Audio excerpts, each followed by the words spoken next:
Lexington's race for mayor will be decided in less than 2 months, and day by day, the focus becomes more and more about crime. The incumbent and her challenger met in a debate tonight where any topic was on the table, but it was clear the audience and moderators see ending violence as the #1 goal for the city. Georgia MacArthur joins us now live with the candidates' responses. Georgia. Yes, good evening, Marvin and Imani. Public safety was at the forefront at tonight's debate. The candidates tussled over questions. Some they agreed on and some they were far apart. Are flock cameras an effective way to reduce crime? And if not, do you think the money could be allocated to another program to help combat violence in Lexington? Crime and public safety emerged as the leading issues on voters' minds at the debate in a crowded room filled with people hoping for change. They have brought in over $1 million worth of stolen vehicles. They have helped the police with 35 criminal cases in solving them. These things do not prevent crime. There is no public safety official in the country that will tell you that cameras prevent and deter crime.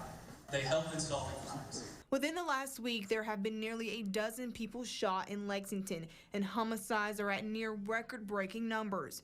Moderators wasted no time asking the candidates how they plan to decrease the numbers. What creative approaches can be taken to ensure safer communities outside of throwing money at the Lexington Police Department? I hired Divine Karama to head up One Lexington.